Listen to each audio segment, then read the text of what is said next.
Welcome to the SML podcast, Playing the Field, Field Jones 007. Today I'm co-hosted by the, I don't even know how many time champion, but Prime Time 0000000. What up? Yes. What's going on? 16-time champ. 16-time champion now. So he's fixed the game 16 times. He's edited his roster just enough times to get an unprecedented, probably more than any NBA player or anything. What's it like to be the true GOAT in all of sports just because of how many times you've won Mountain Dew? Yeah, it's a blessing and it's an honor. Every day you wake up and you realize that that's a big weight on your shoulders, but you just have to go out there and have to live up to that expectation. All right. So right now you're 11-2. You're Yes. looking at your offense is a little strange. I mean, you're third in the league with 234 yards passing. You're ninth in points at 28. You're not as consistent with running the ball as I thought you were. What's happened to your running game since the league started this season or cycle?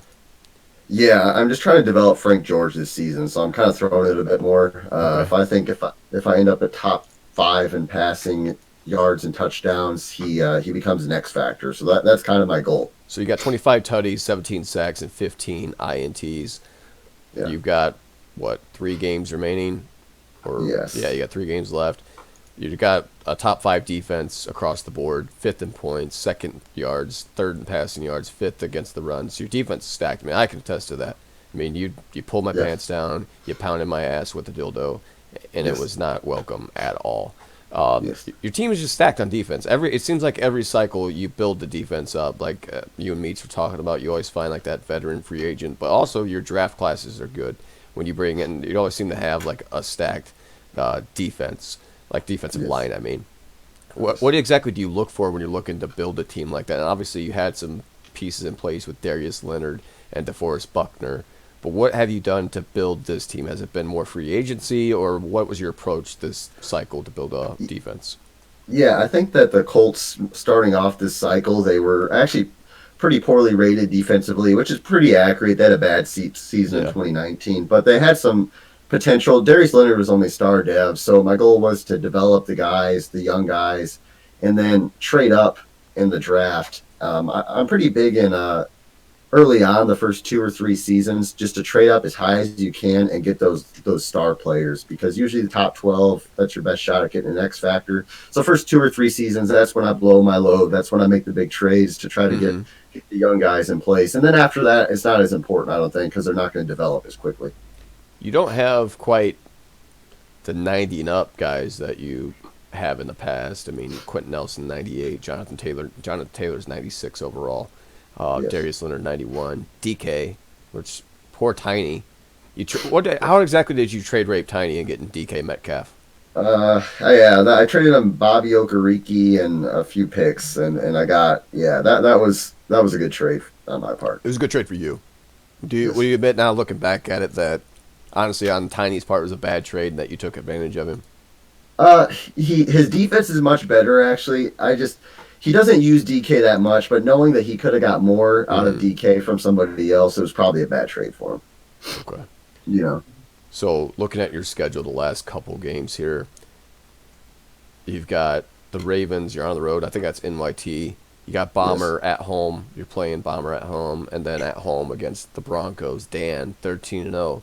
Let's talk about these games individually right now. 7-6, the Ravens. What are you looking at going into this game? What have you seen so far out of them? Have you guys matched up a few times? What's your expectations going into this game? Yeah, NYT, he's good for either sucking or being really good. There's really no in between with him. Sure. He's got Lamar Jackson. He's got a young rookie running back, kind of like Meats was last cycle. Obviously, maybe not as good with the running back quite yet. So we're expecting some When you say running rollouts. back, are you referring to Lamar Jackson or the actual running back?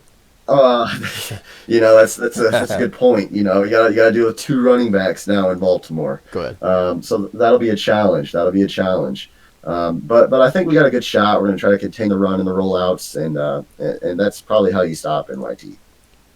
And then your next matchup would be, what I say, the Jaguars against Matt Bomber. Yeah. Bomber's tough. Bomber's one of those guys. He just beat me down pretty good this past week.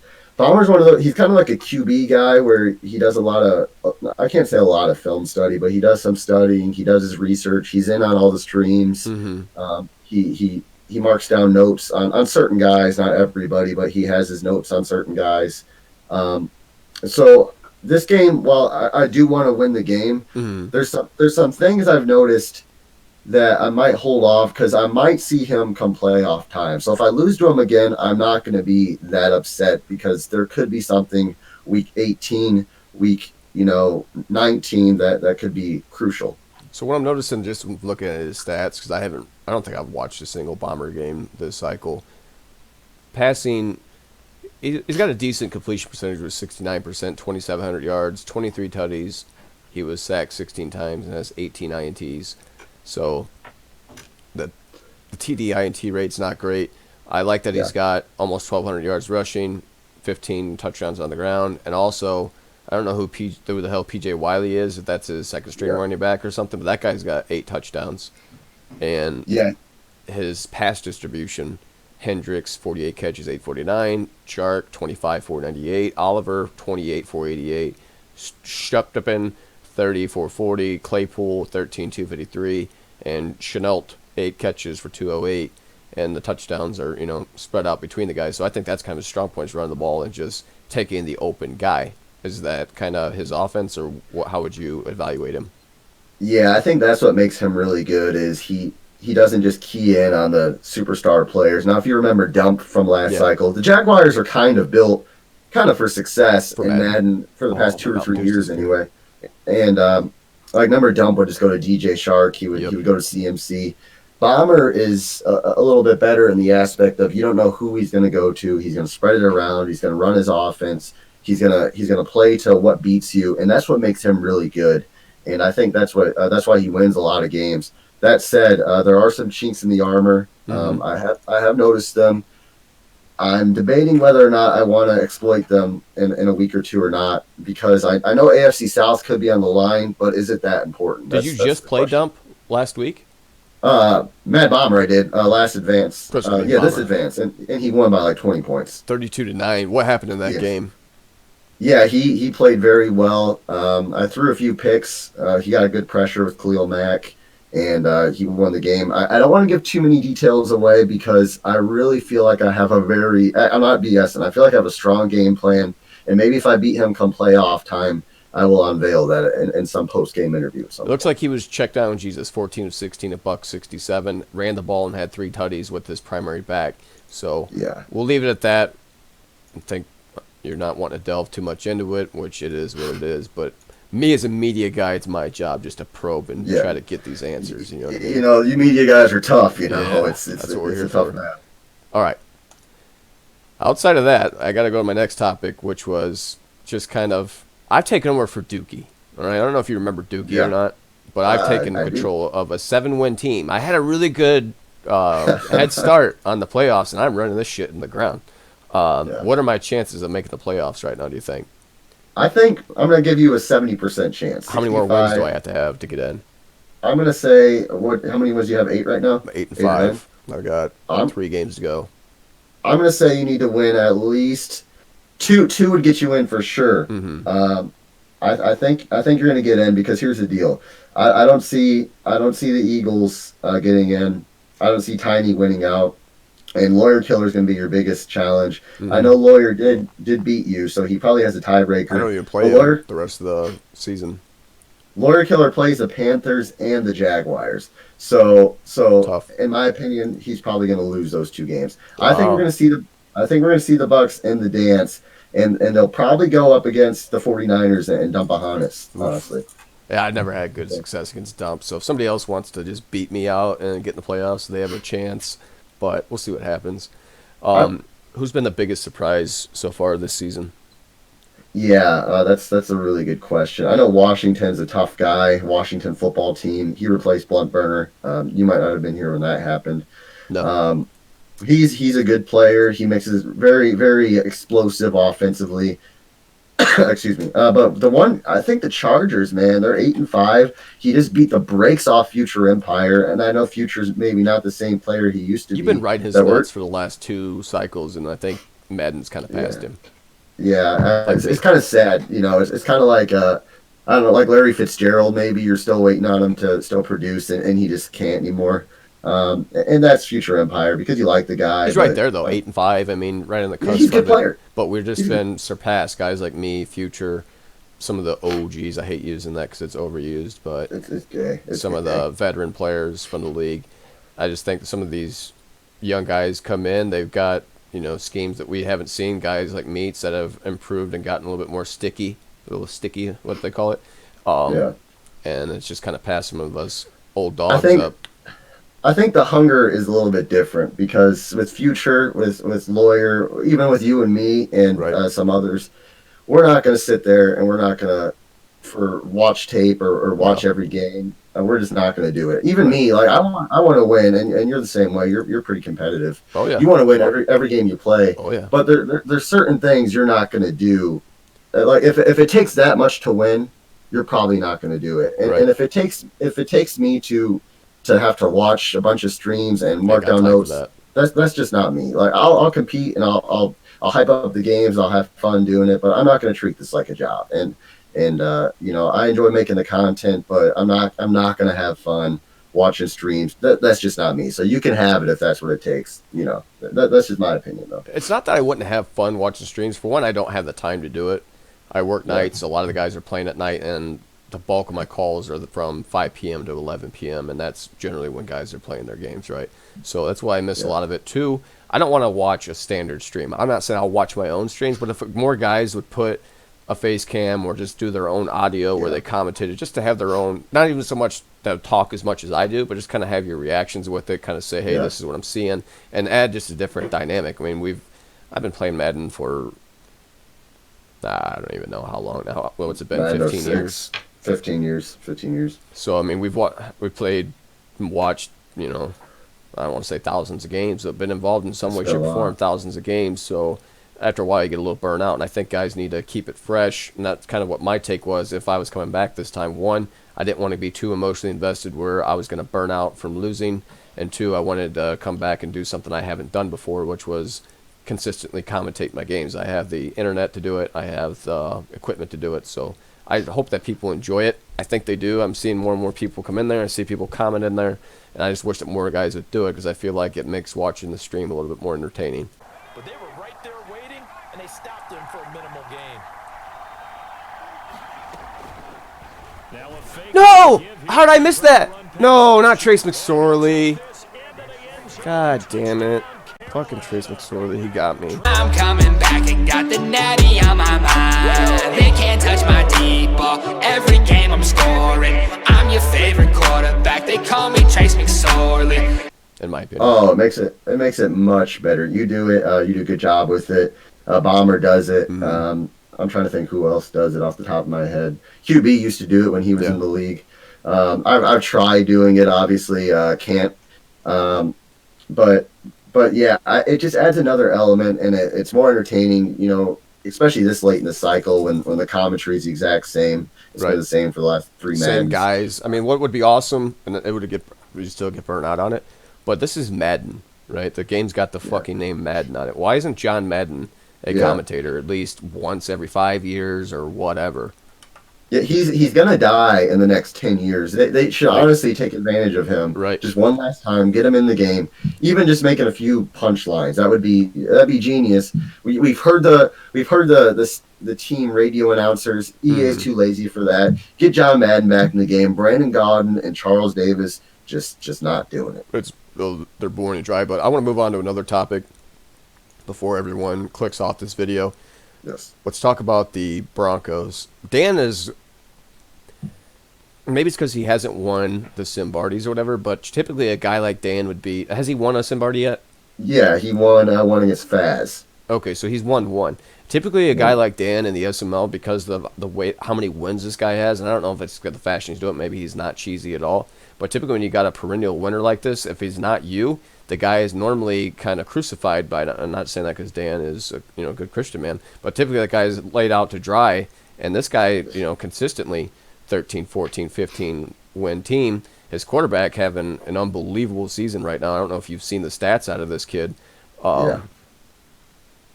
What have you seen in your matchups with Dan? What makes Dan so good? I mean, I think I played him once. He spread the ball really well. He played sound defense, kind of like Demuse.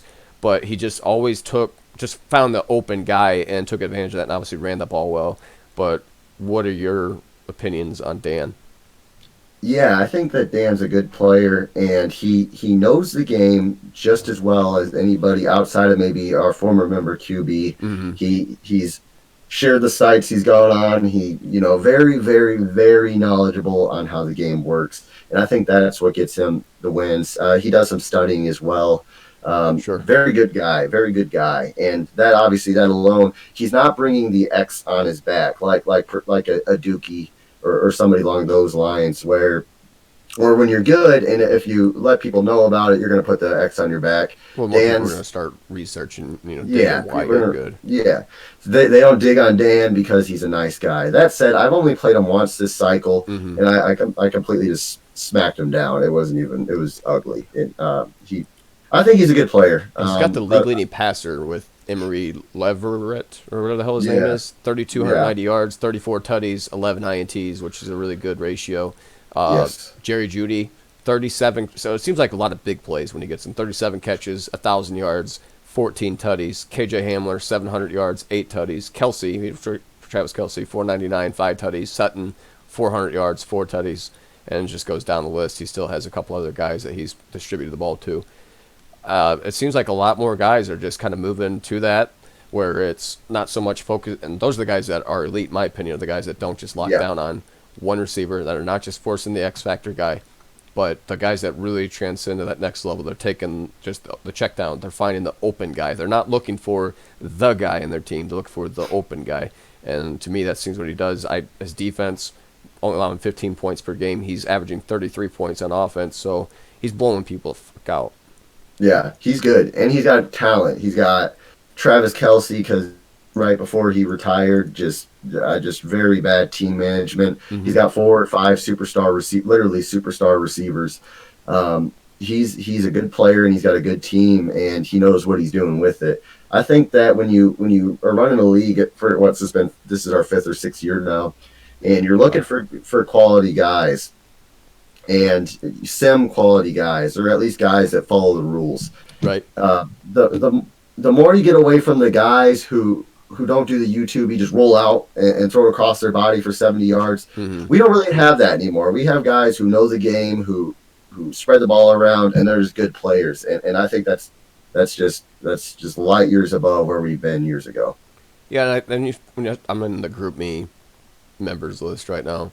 There's very few guys that are not longtime members. I mean, you go through the list, Woods, Meats, Bomber's been here a little bit now, Dump, even Fig's been here a minute. Terrible Two-Step's been there since, we conceived the league in the back of an Arby's parking lot. No Overlord, Dan, me, I don't know the Death Star guy, Raiders back, Graham, Paulie's been here a little bit. The Eagles guy's relatively new. Lawyer Killer's been there. Rowan Kuh, Latin Yank has been there this cycle probably. Yeah. I mean, so you look at it, I mean, I'd say the majority of the guys, there may be, 5 to 8 teams in there that are, not seasoned members. So I think that kind of speaks about the type of guys that are in here. No one's ever going to be 100% happy about somebody's gameplay or whatever. When you add the label sim to it, I think everybody's definition of what that is different. And at the end of the day, you're playing a video game. So... Yeah, I think that the key thing to remember is if we were 32 of 32 from when we started in August, mm-hmm. we probably wouldn't be doing our jobs because you're gonna have turnover. I think a healthy turnover rate is probably like 10%, mm-hmm. probably 3 to 5 guys because somebody's probably not living up to the expectations. And we're never going to be perfect. We're probably going to make some mistakes removing some guys, but there's going to be some guys who you have to remove because maybe they don't live up to the expectations they once did. And I think a lot of our replacements have exceeded that from the guy who was in that spot. So I think we're in a good spot. And we have Primer 32 of 32, which we're optimistic about the future for sure. Yeah, and especially this time of the year when football's over. And you still got guys that are willing to play the games. I think the biggest thing that keeps the guys involved in it, it's the reason why I stay involved in it. I like doing the podcast. I like getting involved on commentary, doing like the extra stuff is kind of what makes it fun at this point because I'm not winning games. I'm not a perennial winner. I mean, don't get me wrong. I like to win. Yeah. I like going out there to compete. I like playing the game. I enjoy, that aspect of it. But since I'm not a perennial winner, I have to make sure that I'm getting my enjoyment of the league in some other way. And I think that this the added value aspect of it is what keeps me involved.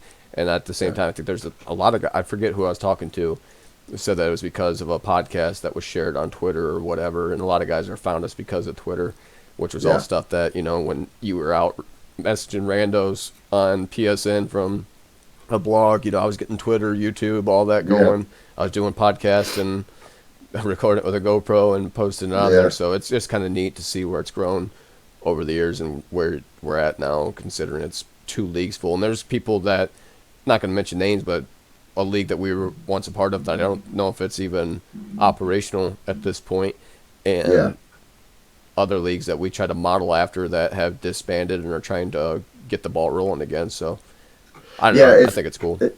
It's a testament to not only the hard work, because like you said, YouTube, you're putting that together, making SML podcast volume 1 and creating Twitters and all that, and be sitting I think it was PS4, but messaging literally hundreds of guys and texting from Operation Sports. Yeah, Operation Sports, and Googling and just finding guys and just hours and hours of work, and then not losing sight on the fact that, okay, now that we got these guys here, we got to find a way to manage it. How do you keep it? How do you not hit the hammer too hard where everything's shut down? Try to find that happy medium where it's kind hard. of the rules that you wanted. It's what you stand for, but at the same time, it's not so restrictive that people don't want to leave. Like right now, I think that we should add 4th and inches is okay. Regardless, because a lot of teams are going for it. I mean, the more that the passing game and everything is involved, the more that 4th down has become, let's go for it. Especially there's the Colts head coach likes to go for it. There's a lot of coaches out there just like to go for it nowadays. So I wouldn't be opposed to voting on a 4th and inches rule. But anyway, I think you just got to be willing to adapt. I think that's why the league that we were once a part of, we're not a part of that anymore, because they weren't willing to listen to their members and to do that. Do you remember when we first started? We were actually a no switch league, but then we never played any games like that. But our rules were no switch, and all the guys. I don't know where we found them. Was it just Operation Sports is where we got most of our guys right off the bat, or I don't know how we got there was a handful of guys that we had, and some of them got added some buddies of theirs, kind of been the buddy system in SML, and a lot of them got pissed off about the no switch and with the mandatory play in the preseason. Yeah, so we took those both out. We were eventually, or I forgot how we did it, but we took them both out. And I think listening is a big part, but not listening too much, because at the same time you have to stand by what you believe in too. Right. So, as your SML Super Bowl prediction, would you say that this is another year for you to notch the belt, or do you think that you're not quite there yet from a team standpoint? I'm feeling good. The first 2 seasons, I had Jacob Eason, a rookie quarterback. Frank George was a rookie quarterback. Last season, I felt really good and I lost. This year, I feel really good. I really think I'm going to make a mid to late cycle push, which is this time frame. Right.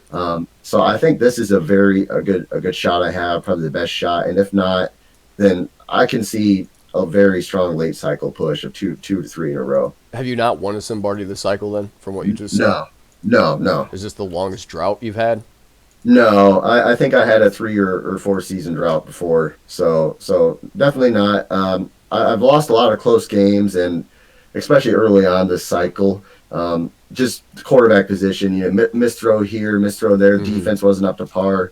Now my team's in place. I just got to execute. Do you feel that when you had that drought, which at the same time comparing me and you is a lot different, because I haven't made the playoffs and probably 2 cycles on my own merit, maybe 3. The fact that you're still a perennial 11 to 14 win team and you're in the playoffs every season, does it change your demeanor, or is this one it just kind of makes you more hungry? I mean, do you get aggravated, or do you feel that you're still the same mentally that you've always been in it? I'm a little more like throughout the regular season. I'm sure you remember early on, a playoff game, but throughout the regular season, if I drop 3 or 4 games, I could care less. Right. And I think that might cost me in the playoffs because you're just trying to flick a switch that maybe isn't you can't do all the time. Like Yeah. I think you should compete at 100% every time, and I'm trying to get back into that, and I'm having trouble too. Maybe it's because I'm older. I don't know what it is. Just not being focused, all the way. Like, oh yeah, I gotta win this game because in the back of my mind, I know I don't have to. I think that maybe mentally the competitive drive might not be the same, but come playoff time, I do feel I have something to prove. Now it's been 3 seasons, whatever it is, and I want to prove a point to the Dans of the world, to some of the NFC guys who you see John, you see Rowan sitting there at 4-12 each year, and I see him popping off, and you want to prove a point to guys like that. My last question is now we're over 25 minutes, and I think Oh, that wow. a lot of people find that excessive. But Yes. PlayStation 5, the transition to PlayStation 5 as a league, you didn't make it. I'm assuming that's just because they weren't readily available. Will PlayStation 5 be a requirement the next cycle, or what are you looking at? Yeah, I think that I've talked to some guys and some other major leagues to kind of see what the gauge is, Right. and everybody's kind of saying, yeah, probably the start of next cycle. They were saying Sony was saying mid-March, mid-April is when the consoles are going to start rolling out more. I think just giving people time, let them save up their money. I think half the league probably has a PS5 at this point, but I don't want to lose a member because I'm trying to push. It'd be pointless to change mid-cycle now. Might as well just finish up this cycle and then hit PS5 strong. Hopefully they have a better game. I doubt it's going to happen, but hopefully Madden 22 will be a good fresh start for Madden. Yeah, I mean, my hopes of EA putting out a good product are long gone. I Yeah, guess real yeah. quick, if you had to put a percentage of guys that own a PlayStation 5 in the league at this point, where would you guess that that's at? Probably 40%, 45%. They're just so hard to get. I would guess probably 70% would own them if they could. But I'm gonna say, I mean, the thing is, like, you have it, but how many games do you own for? And I know we're probably off topic here, but how many true PS5 games do you own? 2. That I Like, we bought really- on Pocket 2. And then I've got the monthly exclusive that they give you, so probably 5 or 6 PS5 games. Yeah, I mean, I got it because it's cool to have, and whatever. Spider-Man was great Right. on PS5, in my opinion. That's but what I was there's at. there's no real games out that that's really needed for at No. this point. But it's still fun to wasn't an have. exclusive though. No, it's still fun to have, and Right. it's the UI is much better, and Yeah. I obviously recommend anybody else to have it. I even feel Madden loads up just a tad bit quicker on the PS4 version. No, it does because you're playing on the SSD. Yeah, That the hard drive that's in it, it's just going to load quicker. The load times are better. Your downloads, your installs, everything from that standpoint's better. So I mean, just from that, if you're thinking about making the switch, I would do it, especially if you plan on, playing in Stay- online CFM. I think eventually, like you said, it's going to go to the point where guys have to upgrade. So start Yeah. saving them pennies if you ain't, or Daddy Joe Biden's have another stimmy come. yeah. Stimmy tax time, whatever. Put it back. What is it? Get in there. $500 or something? 400 for the digital. I got the disc version, so that's 500. Yeah, Like me too. the headset, I think, which I haven't bought yet. That's why I got this painful fucking Amazon headset on right now.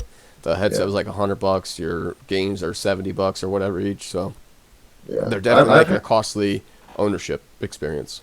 Did I tell you I've had like 5 or 6 PlayStations pass through my hands? PS5. I saw you posting different things that you had went and I think Bomber wound up getting the giveaway PlayStation and you got it for different friends or family or whatever that you went and followed on that website I sent you.